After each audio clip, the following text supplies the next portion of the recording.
Hi, in this video we are going to do an easy scratch build of a machine shed originally constructed in about 1930.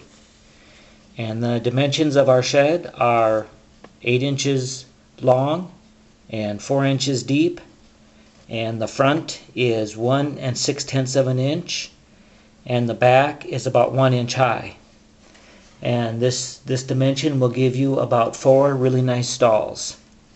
The materials that I used are cardboard, and I used a cereal box, scale lumber 2x10 or 2x12, some scale 8x8s or posts or something equivalent. I used a couple windows and a door for a little office building I'm putting off to the side, tar paper, and glue. And both Elmer's and CCA glue I used for this project. The tools, of course, the razor blade, scissors, and a square. And also I used the chopper, lumber chopper. Okay, here's how we put it together. It's just like 3 sections: the front, the back, the sides, and then optionally we can add an office onto the side too. And anyways, we're going to just dig right in, and I've got a bunch of it already assembled here, and I'll just go through the construction process. And first thing I did was I put together the front, and it's just a header and 1, 2, 3, 4, 5 supports, and you can see 3 of them I used some cheap round dowels, and 1 of them on each end is a square, and that was so the sides could easily attach to that. And I made a little brace, you can see that, for each one, and I've seen these on actual farm machine sheds all over the place, and they look a lot like this. I think they use like a piece of plywood, but I just used some veneer that I had, and I cut the brace out and glued the brace to the header. And then I glued the post, put a little bit of glue on top of the post and a little bit of glue on the brace, and I just stuck those all together and glued the braces on and glued the posts on that way. And I made sure and got the corner ones square, and these ones, if these are bent a little bit, that's no big deal, because a lot of times you'll see them that way too. So there's the front. I made that as one separate piece. The next thing was the back, and that was also a separate piece. And for that I just cut all my chunks out, about 1 inch long each of these back pieces, and I cut the header the same length as this one, and marked out where I was going to put everything, measured it all out, and then I set it on top of here, and took 1 long 2x12 and laid that down, and then glued my first my first post and each subsequent post onto just one long board going all the way across.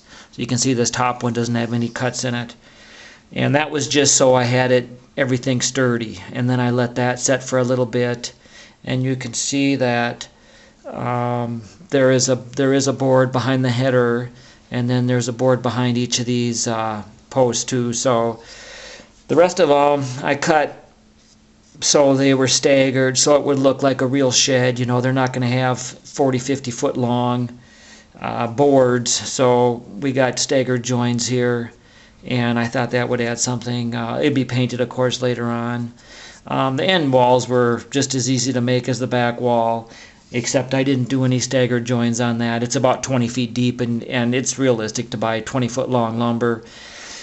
So I just set these all out right here flat, and then I used my square and squared up one end, and just laid them all out, and then I just glued the post, and then just stuck the post right up against these boards, and that was just the easiest job of all, was doing those 2 short sides. So here we have like the whole structure, except the roof, and here's the roof. And for the roof I used a cereal box, and here's the one I used, and you can see the cardboard was just cut right out of there, and I just doubled it over, Used a razor blade to make the cuts. Made sure I got them nice and square, and then I left this seam in there. And I have double cardboard here, and I put glue in between, and I used Elmer's glue, and I put wax paper underneath it, so if the glue did seep out, it wouldn't get on everything. And then I put a whole bunch of books on top and just let it sit, and got a lot of pressure, so I have a pretty sturdy cardboard, and this could be painted later, and if you're really ambitious you could have done board on board for the whole thing, but for my purposes I thought this cardboard was going to be just fine, especially since it isn't really going to show. And then I cut all the rafters the same length and measured them out and glued them on using the CCA, using the Gorilla, using this glue, the clear CA Gorilla Glue, which is my favorite for just about everything. And glued all them on, and then I went through the weighting again, put a book underneath and about 5 books on top, and glued them down so it was really solid. And then I went ahead and put the tar paper on. And for the tar paper, I used, I had newspaper here, just plain old newspaper, and I spray painted it with some flat black paint, and then I sprinkled some ash like from a stove on top to give it a little bit of character, and cut it into strips about 0.45 inches wide, about 3 feet wide scale, and put the glue, and I used Elmer's glue for this too. Put the glue down and then put the strips down, and overlapped it a little bit, to give a little bit of texture, and the rain of course is going to shed down this way. And then I put a couple joints in here and there, and I just used some really something called Artist Pigment Black, which I bought at Walmart, and I used that to make it look like some tar here and there in the roof. But I think the roof turned out really nice. I put fascia boards on the sides, and I got some of that black paint up underneath here, and then this is the front fascia board, and I don't know what I'm going to do with that, either weather it or color it a different color. I don't think I'm going to go with black on that. But so here's the basic shed, and it gives us 4 stalls, and this is going to just go on this little kind of diorama. It's going to eventually go in my big layout, but I made a little diorama here we'll look at later on, and the shed's going to go right there. And I'm making a little office for the side of the shed, and I tried something different here. I'm just using cardboard, and I used this product, Paper Creek Model Works Painted Wood Wall. And I don't know if you could get something probably just off of your printer. Maybe you could get something as nice. I can't remember what I paid for this. I've had it for several years. It says N scale, but I'm using it on HO. But I just went and glued this on to some of the same cardboard, and glued it on, and then cut the cardboard out to the size I want for my little lean-to. And I had a leftover piece of wood, and I thought, well, I'll just make it this size, the size of a little office, some place where the guys would go, the workers would go, and have coffee or something. So anyways, I put a couple like 6x6s or 8x8s. I glued them on for a little rigidity, and then I just started gluing this thing together. And I do have some trim pieces, and then of course I got some doors and windows here too. But let's just go ahead and we'll just finish gluing this up. And I've never built a building like this out of this stuff before, so I'm not even really sure if this thing is gonna come together for me. But we'll just finish this on camera here and see what happens. I'm just gonna get some glue on here, get our dots of glue on there. I got a couple trim pieces too that I can put on the corners here to kind of cover this up. So looks like I got a little glue on my hand there. So anyway, here this corner goes there. We're going to be leaving that for a few seconds. And I got my roof all done, and I use those fake shingles for the roof, and it's just cardboard too, just like everything else. and I put a little wood stove in there. I got that chimney coming out the top, and that's just a little tiny wood double. I might have to touch that up a little bit more with some black paint. That's just a little block of wood in there, and you know, that's let's see. Okay, that's the top, that's the bottom. So that's gonna be that way. There, that's better. Yeah, that's gonna just fit right on there. Oh yeah, good deal. You know, I'm gonna have to put a piece of looks like I'm gonna need a piece of board in the back, but it does look pretty rustic, you know, which is what we're going for. I see I'm gonna need a trim board back there because of the way this whole thing. Oh, I'll just set back a little bit further, but you know, it doesn't look too bad. Anyway, let's go ahead and we'll get some better glue on there, and then we're gonna have a little tour of the little thing I got going on here with my gravel pit. And like I said a few times, I'm gonna be doing another layout. This is for the door and the windows, and we're going to be moving, and so we're looking forward to that. And then I'll be getting planning out some of the stuff I'm going to put in that layout. And one of the things I want is a gravel pit for an industry, and because I like gravel pit. I work for the transportation department, and it's, you know, one of my interests, always has been. And anyway, here we're getting the door on. Yeah, we'll get the windows on. There, just put a little bit of glue on the sides.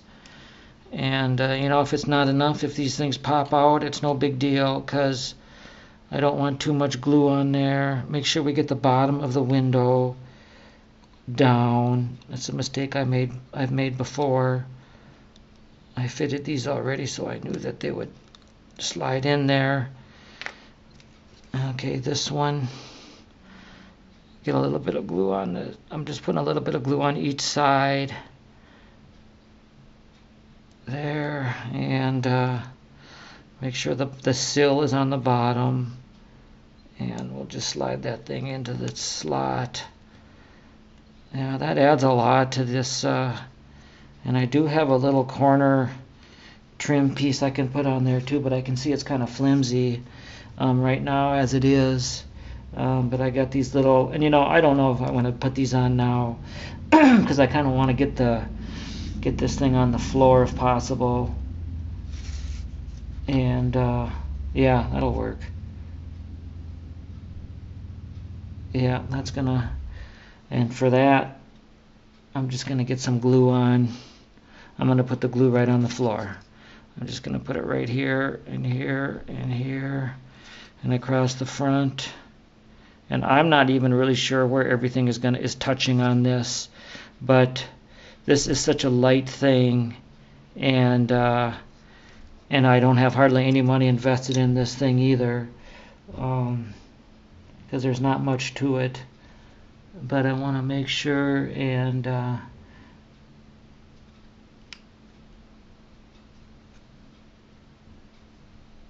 get that on there. That looks pretty good. Although I don't even know I'm not even sure what's touching here, because we're not really a perfectly square. But you know, these buildings, you know, maybe they weren't perfectly square.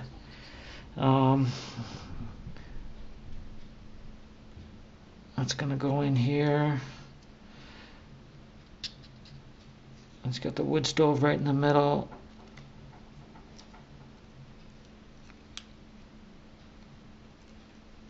And there we go, got that thing on there. You know, I'm not even gonna glue this thing all the way down right now, because I don't want to take up all the time on this, but I think you're getting the idea. And I think it's gonna actually work out pretty nice, this little building, for a little coffee break room for the workers. And that's what we're going for. Yeah, there you can see, there's the front, and there we got the side. And that's I'm going to do some more work on that, but I don't want to take up the whole video on this little deal. And then And then I have these little trim pieces that are going to go right here, and that's going to trim out the walls. So anyway, you get the idea on that. And this is going to go on the side of the big building here. It's going to go right on the side. And anyway, let's just take a minute and go around and look at the gravel pit layout. And here we have some of the stuff. Here's the Walters elevator, and you get 3 of these in a pack, and they're pretty easy to put together, plastic, and I can't remember, $15 or so, but that was pretty nice. Here's your mini metals, a couple of mini metals dump trucks, and I'm really happy with the detail that you get with those. Here we have the Woodland Scenics backhoe, which I think is really good for an old steam type layout. And there we have the Woodland Scenic bulldozer, and there again is another one of the Walters gravel elevators. And here we have our machine shed, and then of course here is the Bachmann 280 locomotive and tender. And here we have a vintage gondola, which we're loading up with some riprap. And so here we have the kind of a nice scene here. See if I can get a good shot of that. There we go. There we got the whole outfit. So have fun with your hobby.